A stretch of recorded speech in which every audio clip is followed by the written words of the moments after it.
नमस्ते दोस्तों, आप सबका हेल्थ कम्यून में स्वागत है। ये एक वैसा स्पेस है जहाँ पे हम लोग कॉम्प्लेक्स मेडिकल कॉन्वर्सेशंस को बहुत ही सिंपल तरीके से हमारे एक्सपर्ट्स से सुनते हैं, ताकि आप उससे रिलेट कर सके। कोई सोशल मीडिया नॉइज़ नहीं, कोई जार्गन नहीं, हम सिंपली ब्रेक डाउन करते हैं फ्रॉम द एक्सपर्ट्स जो इस फील्ड में है बहुत सालों से और जो हमको इसको समझने में हेल्प करेंगे। आज के एपिसोड में हम लोग बात करेंगे bladder and bowel dysfunction in kids. उसके लिए आज हमारे साथ है doctor Vivek Vishwanathan. He is a full time professor of paediatric surgery and paediatric urology at Dhiraj hospital and Sumandi Vidyapeeth. He is also a visiting pediatric urologist at 8 other hospitals. Welcome to Health Commune, Dr. Vivek Vishwanathan. आगे बढ़ने से पहले क्या आप हमको थोड़ा सा बताएंगे कि आपका जर्नी कैसा था, आप इस फील्ड में कैसे आए एंड हाउ इज इट, आपका ये field day to day life कैसा है, अगर आप थोड़ा बता पाए। Yeah. First of all, thank you for the invite. It's my pleasure to be here. So जैसे अभी आदित्य ने बहुत ग्रेशियसली मेरे बारे में बताया, I am a paediatric urologist and a paediatric surgeon. तो अभी essentially I have been a topper throughout in school, तो getting into medical school tentatively was a given. But सब हम थोड़ा और पीछे जाएं तो when I was in the 8th मैंने एक डॉक्यूमेंट्री देखी थी about the robots which had just come in, surgical robots, and that was what got me into surgery in the first place. MBBS में एंट्री तो हो गई, उसमें भी टॉप वॉक कर लिया और फिर सर्जरी हो गई. Surgery was always my first love. My second choice was paediatrics which was a very close second. अब there is only one way to combine both, कि सर्जरी में स्पेशलाइज कर लूं फिर सुपर स्पेशलाइज करूं पीडियाट्रिक सर्जरी में, so which is exactly what I did. तो here I am. अब uro has always fascinated me. So then once I finished pediatric surgery, I did a fellowship in pediatric uro as well. More specifically, minimally invasive. मतलब मैं lab और robotic surgery वगैरह करता हूँ, है ना, on babies. अब when you asked me what my day-to-day life is, so essentially it is something that gives me a lot of pleasure. अभी when you see happy babies, it lets me sleep very well at night. So that is precisely why I do this on a day-to-day basis. Thank you so much doctor Vivek. So ये जो bladder dysfunction है बच्चों में, is it मतलब क्या ये behavioural issue है, genetics है, मतलब या मिक्स ऑफ बोथ है, क्या है? सी एसेंशियली क्या होता है कि जब ये शुरुआत होती है तो इट इज अ मेडिकल और a functional issue to begin with, but over a period of time it becomes a learned habit. तो ये मिश्रण हो जाता है. बच्चे किसी कारणवश कॉन्स्टिपेटेड रहते हैं. अब जब वो पॉटी सही सही से करते नहीं है तो ओवर 2-3 डेज क्या होता है, पॉटी सख्त हो जाती है. अब सख्त होगी तो वो उसके बिल्कुल ऊपर पेशाब की थैली यानी यूरिनरी ब्लैडर होती है, वो उस पर प्रेशर पड़ता है तो बच्चों को लगता है कि मुझे अभी यूरिन करने जाना है. तो ये एक ऐसा विशियस सर्कल सा बन जाता है. तो जो इनिशियली फंक्शनल था वो over a period of time learned habit बन जाता है और ये ऐसा सर्कल घूमता रहता है. So it is a mixture of. अच्छा, तो बहुत पेरेंट्स से मैंने सुना है ये बोलते हुए कि या तो फिर वो लोग दूसरे पेरेंट्स को बोलते हैं कि आपका चाइल्ड लेजी है, they are not trying hard enough. ये क्या ये सच है या कहाँ तक सच है ये? लगभग 100% गलत है. ऐसा ऑलमोस्ट ऑलवेज नहीं होता कि बच्चों लेजी है इसलिए वो नहीं कर रहे, या तो उसकी पॉटी ट्रेनिंग सही से नहीं हुई इसलिए वो एक फिक्स टाइम पे सुबह उठ के नहीं करते हैं, है ना. या जैसे अभी जस्ट बात हुई कि वो 2-3 दिन से कर नहीं रहे तो सख्त आ रही है. अब सख्त पॉटी छोटा बच्चों करेगा तो दुखेगा उसे, तो दुख रहा है इसलिए वो रोकते हैं. लेकिन ऐसा तो है नहीं कि वो खाना नहीं खा रहे, तो खाएंगे तो नए सिरे से और नई पॉटी बनेगी, तो वो निकल नहीं रही, वो वाला बैकलॉग हो रहा है. तो इस तरह से अगर हम समझे तो पॉटी और सख्त होती जा रही है, पर जो नई बन रही है थोड़ी थोड़ी पतली सी होती है, साइड से निकल जाती है, तो लगता है कि भाई बच्चों ने ऐसे ही अपनी चड्डी में कर दिया, जो वो आप डर्टी मार्क्स उसमें देखते हैं वो. और इसके वजह से पेशाब पे भी प्रॉब्लम होता है. ब्लैडर से गलत सिग्नल जाते हैं दिमाग पे कि चलो मुझे अभी तुरंत ही वॉशरूम करने जाना है, तो बच्चा 2-3-4 बार जाता है हर घंटे. तो पेरेंट्स को लगता है नहीं लेजी है, अब अभी अचानक से आ गया तो अभी जाहिर है. ऐसा एक्चुअली होता नहीं. अच्छा, ये जो मतलब ऐसा तो मतलब सब बच्चों में नहीं होता है, नहीं होता. तो ये किस कंडीशन में बच्चों में होता है? Why does it happen in the first place? See पहले मतलब हम 15-20 साल के पहले की बात करें तो इतना कॉमन नहीं था अभी, लेकिन over the past 4 or 5 years मैंने भी इसे ज्यादा बढ़ते हुए देखा है. A lot of it can be attributed to increase screen time, है ना. बच्चे क्या करते हैं, कार्टून देखते हैं या मोबाइल देखते रहते हैं, उसमें इतने एनग्रॉस हो जाते हैं कि जो उनका नॉर्मल टाइम है वो उस टाइम पे करना नहीं चाहते, रोक के रख लेते हैं. अब जो बबल हैबिट होती है वो एक लर्नड बिहेवियर है ओवर टाइम. अब ये रोक के रखेंगे कंटिन्यूअली तो फिर इवेंचुअली जब उनका एक्चुअल अर्ज है वो बीत जाता है, फिर बच्चों नहीं करता. तो ये तो एक होता ही है. तो ये प्रॉब्लम है. तो डॉक्टर विवेक, इसके साथ क्या ईटिंग हैबिट्स भी आर रिस्पॉन्सिबल इसके लिए, या ईटिंग ईटिंग में मतलब कैसे कि जंक फूड अगर आप बहुत सारा खाएं, है ना, जिसमें मैदे की चीजें हैं, जैसे अभी बिस्किट्स हो गए, चिप्स, मैगी, कुरकुरे, ओवरडू करे तो ऐसा मैं नहीं बोल रहा कि हफ्ते में आप एक आध बार नहीं खा सकते, ठीक है, बट बच्चों क्या करते हैं, एक पूरा पैकेट एक साथ खा लेते हैं, है ना. फिर उसके साथ एक बर्गर भी ले लिया, है ना, एक कोला भी थोड़ा सा पी लिया, तो इससे होता ये है कि जो एक्चुअल फाइबर वगैरह मिलना चाहिए वो नहीं मिलता. फ्रूट जूसेस में पानी का कंटेंट उतना नहीं होता जितना हमें चाहिए, तो कॉन्स्टिपेशन तो होना ही है. दूसरा, सोने के आप जस्ट पहले बहुत सारा फ्लूइड पिला देंगे तो प्रॉब्लम होगा, क्योंकि नॉर्मल हमारा साइकिल जो है हर 2-3 घंटे वाला होता है. तो बच्चों जस्ट सोने से पहले कुछ पिएगा तो 2-3 घंटे में करना ही है. डीप स्लीप में होंगे, गलती से ब्लैडर में से पेशाब निकल जाएगा तो हम बोलते हैं कि बेड वेट कर दिया बच्चों ने. तो इवेंचुअली आदतें गलत है, बच्चों पर से गलत नहीं है. सो आई सी. तो ये जो बेड वेटिंग आपने बोला रात को, तो ये मतलब काफी बच्चों में मैंने इवन देखा है कि जब वो लोग थोड़े से अडल्ट एज के भी हो जाते हैं तब तक भी उनमें ये कंटिन्यू होता है. Correct. सो क्या ये it's because of the constipation linked bed wetting, या ये कुछ और भी होता है? देखिए, अप टू 5 to 7 years के बीच तक तो ये नॉर्मल माना जाता है ना. एंड अराउंड 70% ऑफ जो किड्स हैं वो अराउंड 7 years ऑफ एज तक they will stop bed wetting, ठीक है.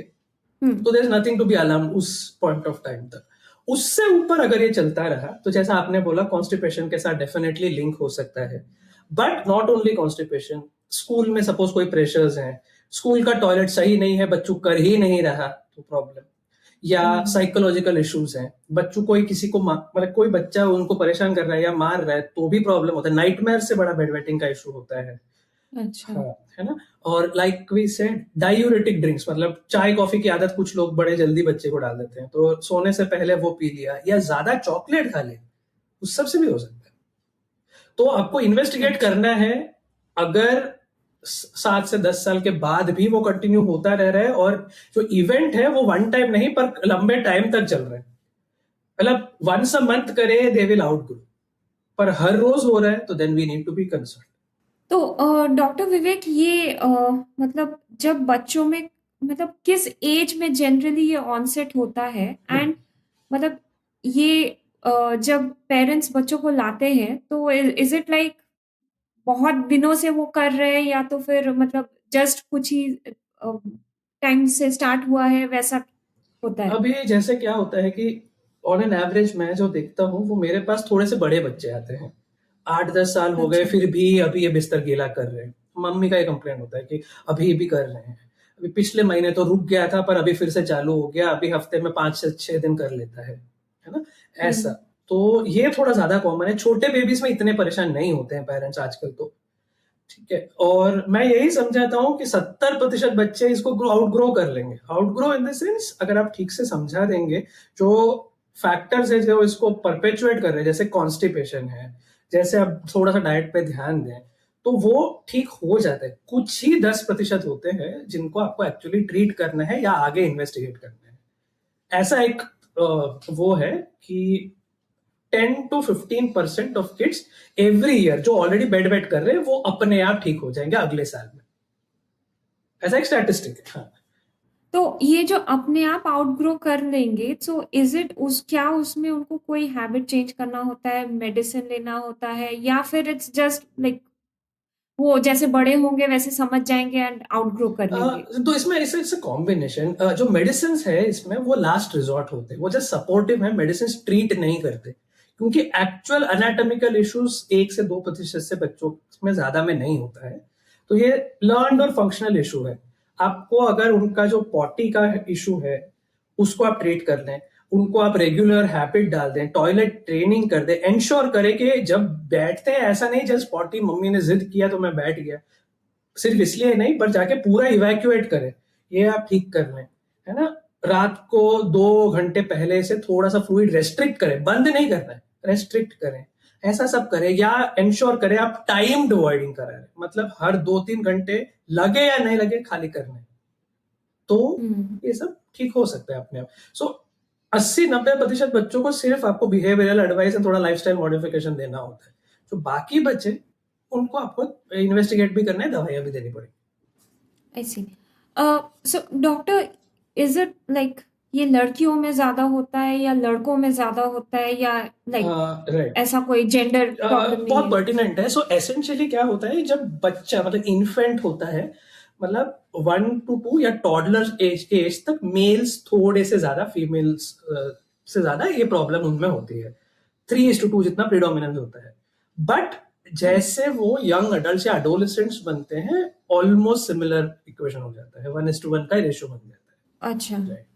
एंड सो जनरली क्या कौन सा सेफ एज बोल सकते हैं कि बाय दिस एज वो लोग आउटग्रो कर जाएंगे, और अगर फिर भी नहीं कर रहे तो मे बी कुछ कंसर्न है तो? 9-10 ईयर्स तक अगर नहीं करते आप, बेटर है एटलीस्ट बेसिक वर्कअप तो करा लें उनका, अच्छा। है ना। तो what I mean by that is essentially, पहले तो मैं क्या बोलता हूँ पेरेंट्स को कि एक ब्लैडर डायरी बनाए, वॉइडिंग डायरी बोलते हैं, है ना। तो वॉइडिंग डायरी होता क्या है बेसिकली, कि जैसे मैं बोलूँ कि सुबह बच्चा 7 बजे से उठा, है ना, तो 7 बजे उठा तो तुरंत पॉटी गया क्या, तुरंत वॉशरूम गया क्या, अंदाजन कितनी मात्रा में की होगी, वो यूरिन पॉट वगैरह आते हैं, आप उसमें मेजर कर सकते हैं।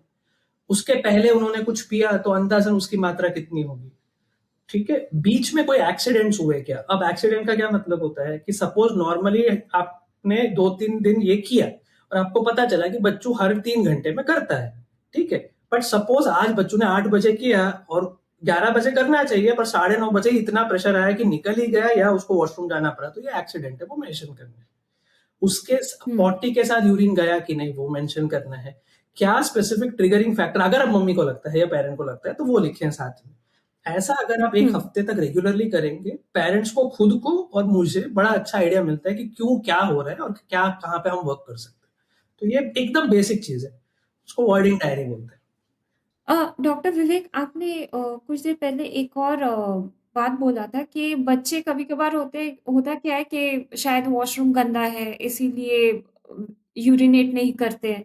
मैंने भी ये केसेस काफी देखे हैं। तो लाइक मेरी फैमिली में मेरी एक भांजी है, वो बाहर जब भी जाती है वो कभी यूरिनेट नहीं नहीं करते, करेगी, राइट वो दबा के रखेगी। राइट, एंड चाहे वो कितना भी दिन हो वो नहीं नहीं करेगी। करते। तो इसका क्या मतलब, अदर देन बेड वेटिंग कोई और साइड इफेक्ट्स हो सकता है?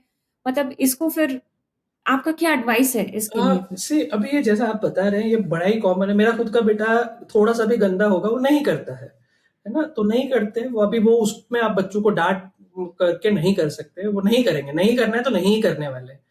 तो अभी बेसिकली स्कूल में हम एक दो चीजें कर सकते हैं कि एज पेरेंट्स हम प्रिंसिपल से या टीचर से थोड़ा सा बोल दें कि अगर बच्चों जेन्युइनली बोल रहे हैं कि भाई मुझे जाना है, प्रेशर है, तो आप जाने दें। ऐसा नहीं कि बोले कि क्लास के एंड तक आप रोक के रखें, एक तो ये कर सकते हैं। दूसरा कि थोड़ा सा क्लेanलीनेस मेंटेन करें ताकि बच्चे थोड़े से और मोटिवेटेड हो कि जाएं, है ना।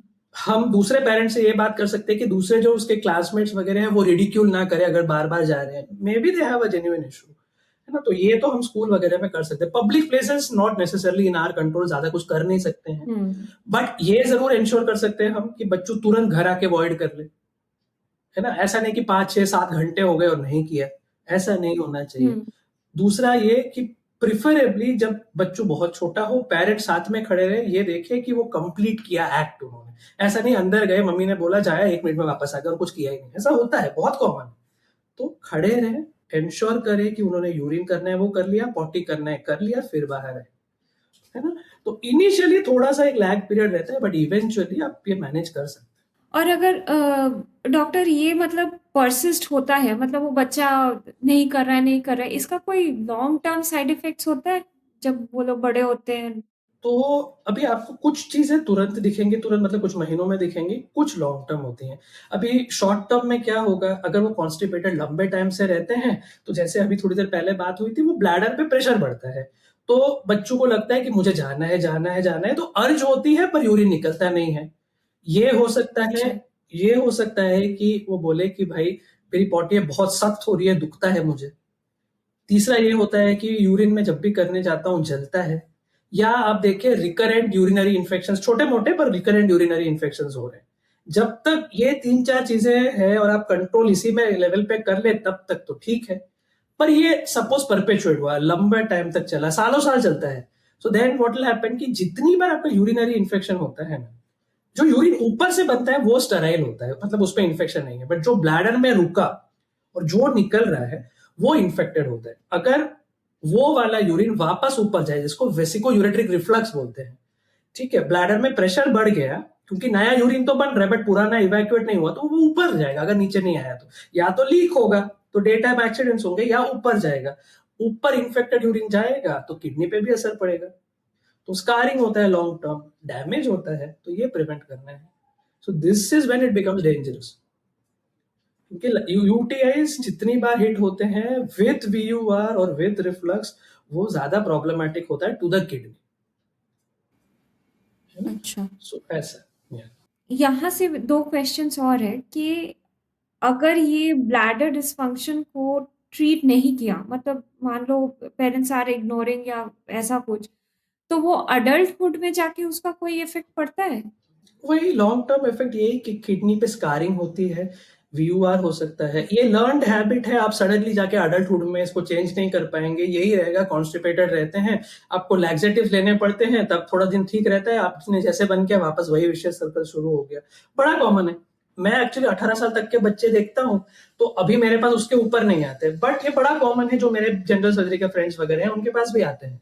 Constipation is an issue which is plaguing nearly 2/3 of the population आजकल, है ना। तो ये ऐसा नहीं है कि अगर आपने छोड़ दिया तो ठीक हो जाएगा। ये कॉन्स्टिपेशन वाला, यूरिनरी इश्यूज, ये तो चलते रहेंगे, एंड ट्रीटमेंट भी लॉन्ग टर्म रहता है। It is not that I just wave a magic wand और ठीक हो जाएगा, नहीं होता। पेशेंस लगता है, टाइम लगता है, सस्टेन्ड एफर्ट्स लगते हैं, तभी ठीक होता है। पेशेंट अगर बच्चू है तो वो खुद मोटिवेट हो, साथ में पेरेंट्स भी होना चाहिए, तो ही होगा। तो डॉक्टर विवेक, ये जो आपने बोला किडनी पे स्कार हम्म हम्म होता है, हम्म तो इसका मतलब ऐसा कोई केसेस आता है कि मतलब देन किडनीज बिकम एट मतलब हम्म। ऑब्वियसली उस एज पे तो नहीं होगा, but as they grow like 30-35 के हो जाते हैं, तब मतलब किडनीज का फंक्शन या खराब होता अगर है? सीधे शब्दों में बोलूं तो स्कार्ड किडनी, मतलब जिस भी एरिया में स्कार है वो उतना एरिया नॉन फंक्शनल है। तो अगर मैं बोलूं कि पोल पे, अपर पोल पे किडनी के इस पे थोड़ा सा स्कार है, मे बी 3-4% उसका फंक्शन उस किडनी का कम हो जाएगा। तो स्पेशल टेस्ट होते हैं, उसमें आप देख सकते हैं कि एक किडनी दूसरे के एवज में कितनी कर रही है। तो कभी आप करा के देखें स्कार्ड किडनी जिसमें वीयूआर है, तो ऐसा हो सकता है एक 54 एक 46 है। तो while this might not seem alarming, but ये प्रोग्रेसिव होता है।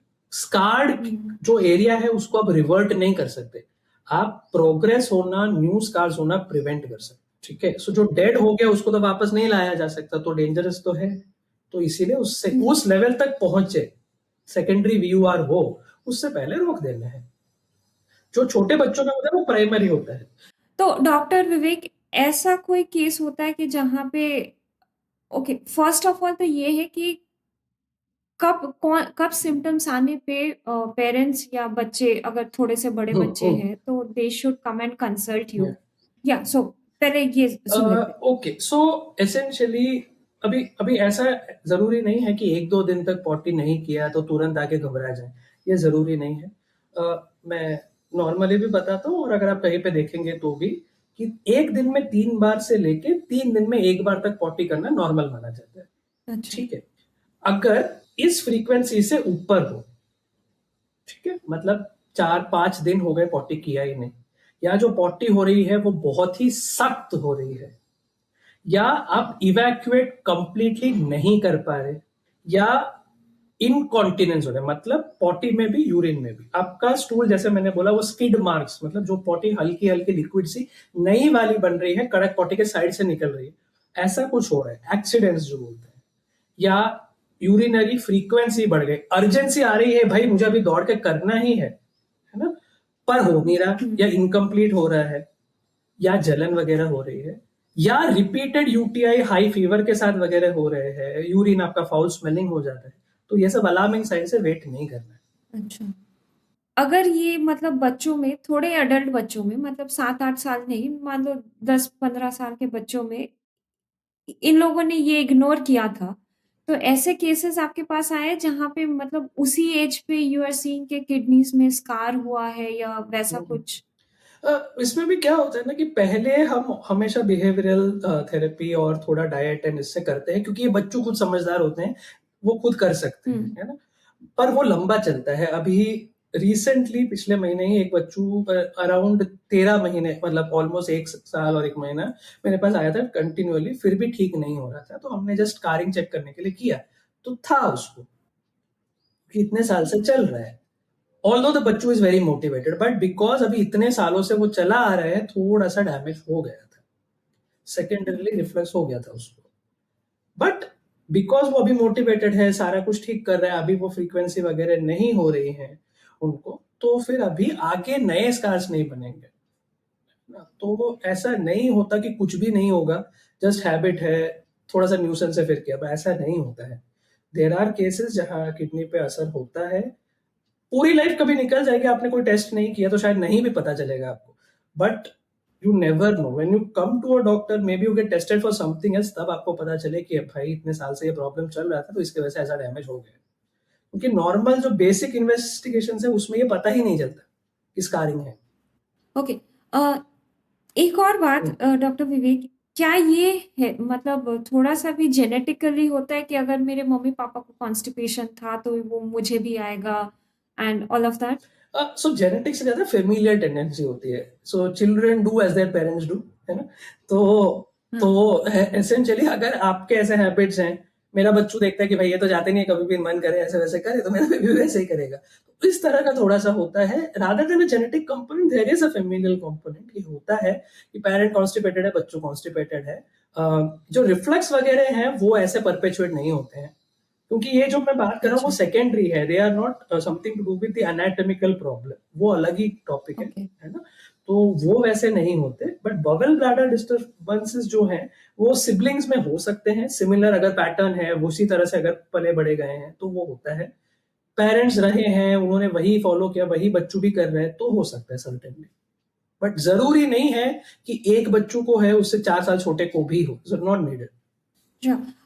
Doctor Vivek, so before closing, आप क्या बोलोगे कि what are some of the best habits, best foods, ताकि ये नेचुरली, आपने ये जो बोला है बिहेवियर ट्रेनिंग, बच्चा मोटिवेटेड रहता है, so what would be your advice कि कैसे लाइफस्टाइल होना चाहिए, what kind of potty training, what kind of मतलब गुड प्रैक्टिसेस एट होम होना चाहिए जिससे कि बच्चे डोंट गेट दिस? या सो आपने 2-3 चीजें पूछी हैं, so let me break it down. So आपने पॉटी ट्रेनिंग पहले पूछा, तो पॉटी ट्रेनिंग एक्चुअली क्या होता है, there is no fixed age, but essentially 18 महीने या मतलब अराउंड 1.5 साल से 2 साल के बीच से लेके 4 साल तक, ऐसा कहते हैं 36 महीने से पहले आप शुरू करें तो थोड़ा सा बेटर रहता है। क्यों? क्योंकि बच्चों थोड़ा बहुत समझने लगा है, वो ऐसा इंडिकेट करने लगते हैं कि मुझे अभी प्रेशर आई है, मम्मा पॉटी जाना है, ऐसा कुछ बताते हैं, तो आप वहां से शुरू करेंगे तो वो कर सकते हैं।